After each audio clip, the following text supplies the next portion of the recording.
किसी भी अमल के कबूल होने के लिए शर्त ये है कि वो सुन्नत मुस्तफ़ा सल्लल्लाहु अलैहि वसल्लम के मुताबिक हो। अगर वो काम रसूलुल्लाह सल्लल्लाहु अलैहि वसल्लम की सुन्नत के मुताबिक नहीं है तो वो काबिल कबूल नहीं है, वो काम मरदूद है। तो हम आज देखेंगे कि प्यारे महबूब सल्लल्लाहु अलैहि वसल्लम ईद की नमाज कैसे पढ़ते थे, सही सुन्नत तरीके के मुताबिक ईद कैसे है। तो ईद की नमाज वो दो रखते ही पढ़ी जाती हैं, वो ईद उल अज़हा हो या ईद उल फ़ितर। फ़र्क सिर्फ इतना है कि ईद में बाकी नमाज की निस्बत ज़ायद तकबीरें कही जाती हैं, इजाफ़ी तकबीरें कही जाती हैं। और वो तकबीरें कितनी हैं?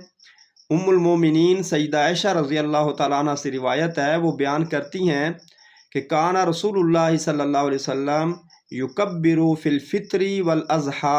रसूलुल्लाह सल्लल्लाहु अलैहि वसल्लम ईद उल फ़ितर में और ईद उल अज़हा में तकबीरात कहते थे। फ़िल ऊला सबा तकबीरातिन, पहली रकत में 7 इजाफ़ी तकबीरें कहते थे।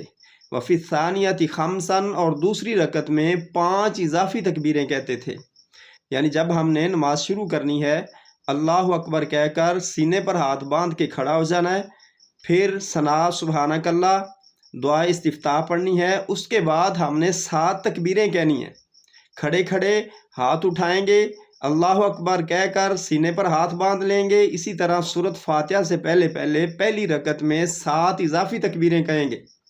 और इसी तरह जब दूसरी रकत शुरू करेंगे, रुकू के बाद उठेंगे, रुकू की तकबीर के अलावा हम सूरत फातिहा पढ़ने से पहले 5 तकबीरें पढ़ेंगे। तो ये हदीसें जो हैं रसूलुल्लाह सल्लल्लाहु अलैहि वसल्लम से साबित हैं, आप देख रहे हैं। दूसरी बात कि क्या जब भी हम तकबीर कहेंगे, अल्लाहु अकबर कहेंगे, तो हाथ साथ उठाएंगे या नहीं? तो सुन्नत तरीका क्या है? हज़रत अब्दुल्ला बिन उमर रज़ी अल्लाह तआला अन्हु बयान करते हैं, काना यरफ़उहुमा फ़ी कुल्ली तकबीरतिन युकब्बिरुहा क़ब्ल रुकूई हत्ता तनक़ज़िय सलातुहु। रसूलुल्लाह सल्लल्लाहु अलैहि वसल्लम हर तकबीर के साथ, जो रुकू से पहले तकबीर कही जाती है, उस हर तकबीर के साथ नबी अलैहिस्सलातु वस्सलाम हाथ उठाते थे। दोनों हाथों को कंधों तक उठाना है। ये सही हदीस है, हवाले के साथ आपके सामने पेश है।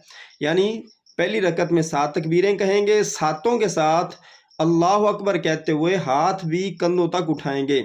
और अब हर तकबीर कहकर हाथ बांधने कहाँ पे हैं, वो भी रसूलुल्लाह सल्लल्लाहु अलैहि वसल्लम की सही हदीस से साबित है। हज़रत वाइल बिन हुजर रज़ी अल्लाह तआला अन्हु बयान करते हैं कि सल्लैतु मा रसूलिल्लाह सल्लल्लाहु अलैहि वसल्लम व वज़ा यदहुल युमना अला यदिहिल युसरा, कि नबी अलैहिस्सलातु वस्सलाम ने अपना दायां हाथ बाएं हाथ के ऊपर रखा, अला सदरी ही, अपने सीने के ऊपर रखा। ये हवाले के साथ हदीस आपके सामने है। तो सुन्नत तरीका ईद की नमाज का यही है कि पहली रकत में 7 इजाफ़ी तकबीरें कहेंगे, हर तकबीर के साथ हाथ उठाएंगे और तकबीर कहकर सीने पर हाथ बांधेंगे।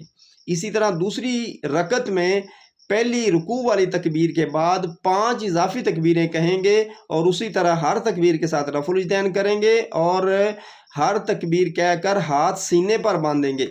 तो ये सही सुन्नत तरीका ईद का है। तो जो हमारा काम सुन्नत के मुताबिक होगा वही काबिल कबूल होगा। हमें